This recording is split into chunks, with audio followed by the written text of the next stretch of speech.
Les éditions Kallman Lévy présentent Négo, le podcast.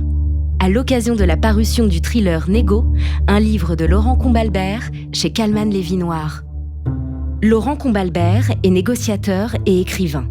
Stanislas Monville est le héros de son thriller. Ils se racontent tous les deux récits parallèles et haletants où le réel et la fiction se mélangent.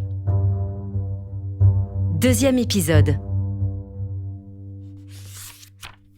Lara.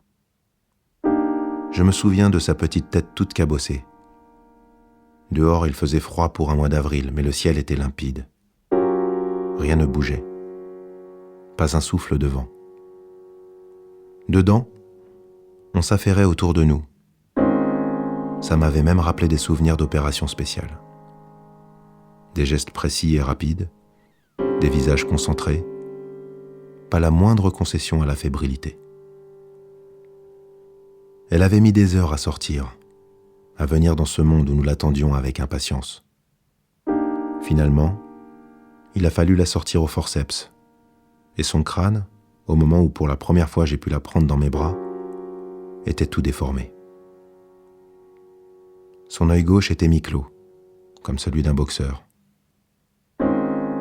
Voilà, pour arriver jusqu'à nous, ma petite fille avait déjà dû se battre. C'est une Monville. Rien ne lui a été donné. Mais quand elle m'a regardé pour la toute première fois, quand j'ai prononcé son nom, quelque chose est passé dans son regard. Un éclair, un frisson. Elle reconnaissait ma voix. Je l'ai su immédiatement, avec certitude.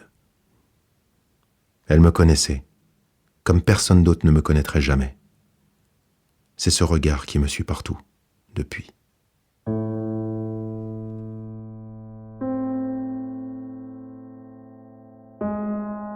J'ai un client asiatique qui a une entreprise internationale.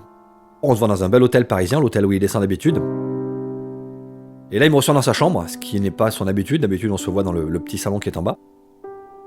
Et je sens qu'il est physiquement impacté. Je sens qu'il a pris un gros coup de massue derrière la tête.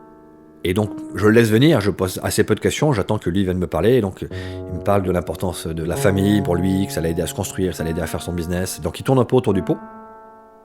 Il est d'une culture qui est assez pudique, il parle assez peu de lui, je connais très peu de choses sur lui. Je sais qu'il a des enfants, mais je connais pas plus que ça. Et donc je lui demande si c'est un problème familial qu'il a à gérer et si je peux l'aider là-dessus. Et là, en fait, je sens qu'il a des sanglots qui commencent à monter dans sa voix. Et il m'avoue que sa fille, qui a 18 ans, a été victime d'un de ses ex-petits amis, qu'il a filmé pendant les ébats sexuels. C'est très difficile pour lui d'expliquer. Il parle en anglais, donc je sens qu'il commence à buter sur certains mots, il a du mal à... Émotionnellement, il est très très touché. Et donc il me dit que l'ex-petite amie de sa fille lui demande de l'argent pour ne pas diffuser la vidéo sur les réseaux sociaux.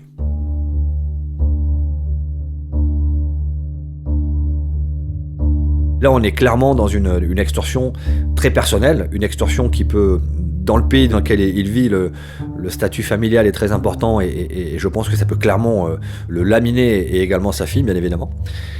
Donc j'essaie de objectiver la situation, de lui poser quelques questions sur l'ex de sa fille, savoir s'il le connaît, s'il l'a déjà rencontré, d'où il sort, de quelle nationalité il est.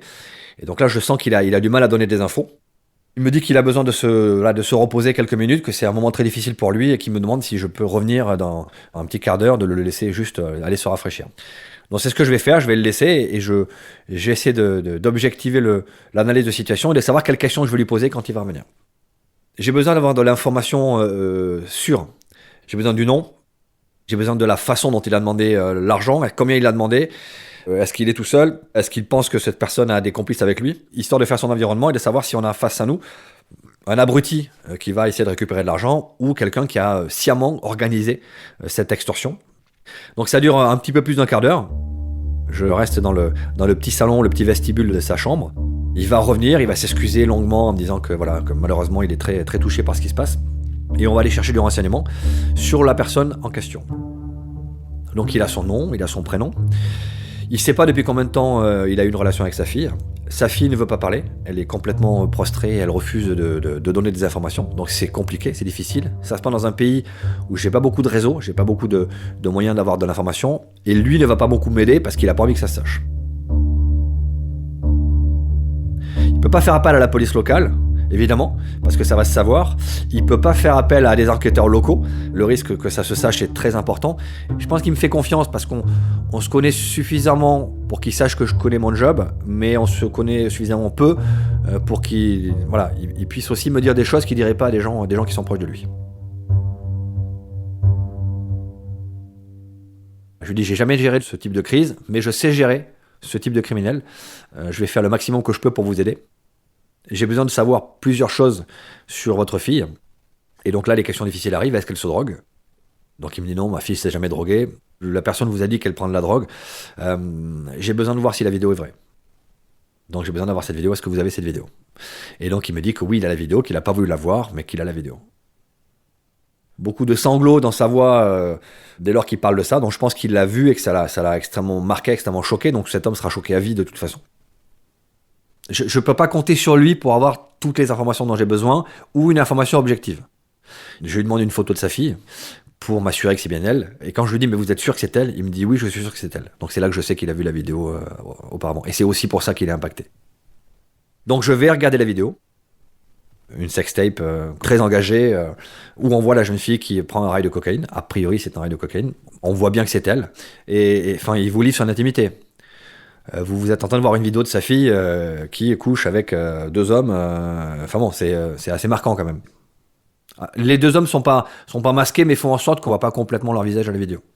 On sent qu'ils ont filmé pour créer la pression et pour faire l'extorsion. Et donc, un des deux hommes, c'est lui. L'autre, on ne sait pas du tout qui c'est. La vidéo dure quelques minutes, elle est assez longue.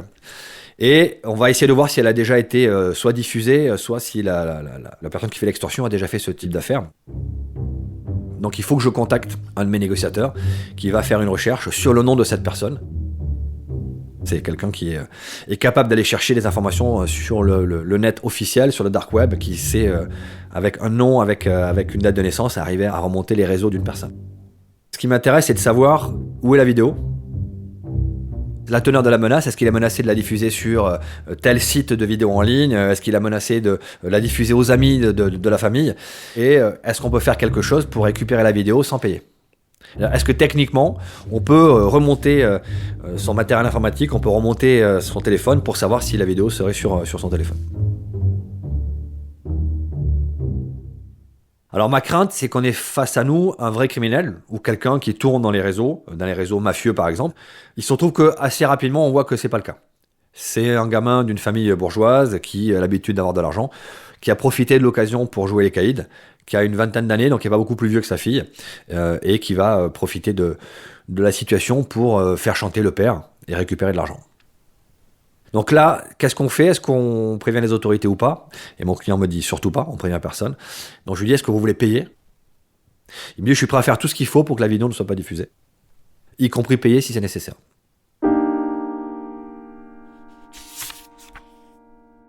Elle a grandi, bien sûr.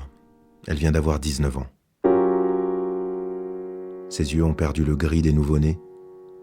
Son visage s'est affiné. Elle a pleuré parfois, crié rarement, s'est abritée dans le silence plus souvent. Mais son regard n'a jamais changé. Ce regard qui ne m'a jamais laissé tomber, qui a toujours dissipé les ombres. C'est vers ce regard que je suis revenu après l'Afghanistan. Après chacune de mes missions, après chaque nuit passée dans l'urgence absolue. Ces nuits qui sont toujours les mêmes et à chaque fois différentes, longues toujours, épuisantes aussi. C'est qu'il faut rester alerte et disponible, repousser la fatigue, tenir les émotions à distance, épouser les circonstances, savoir gérer les interminables attentes près du téléphone qui se refuse à sonner, qui ne sonnera que quand l'autre, le ravisseur, le preneur d'otages, le forcené, l'aura décidé. Puis réussir à se concentrer sur ses inflexions, sur le rythme de sa phrase, et comme un pisteur, remonter la trace des indices cachés dans sa voix.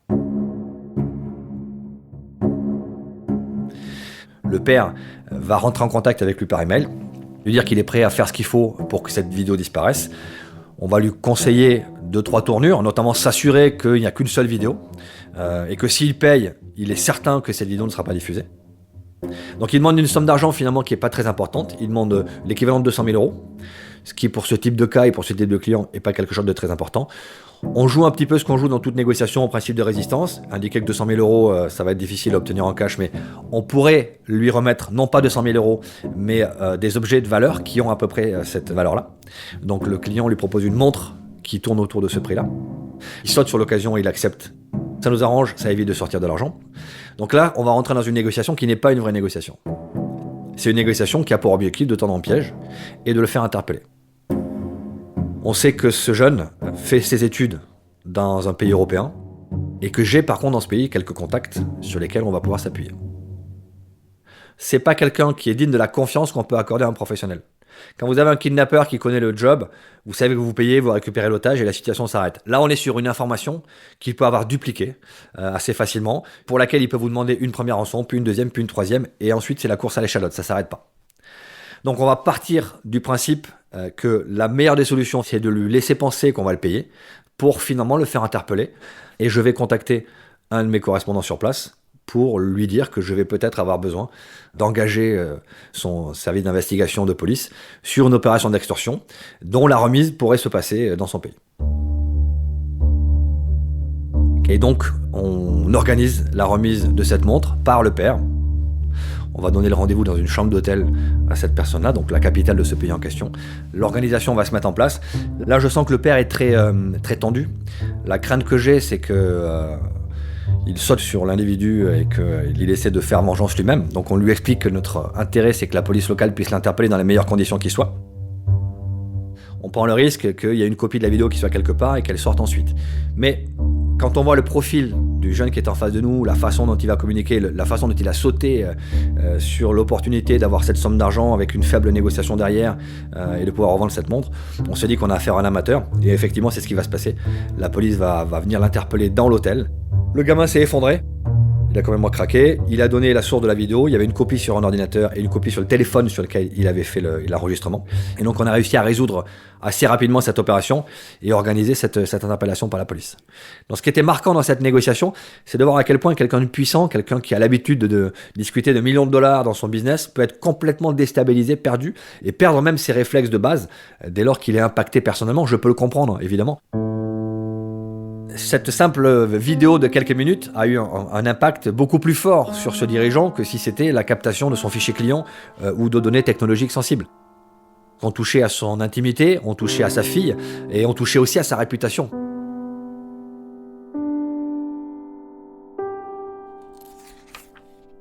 Il faut remonter à la surface après.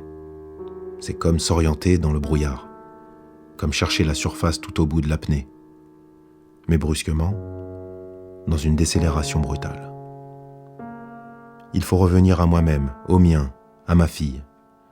Revenir à un monde où rien ne se négocie, ni ne se discute. Revenir à Lara.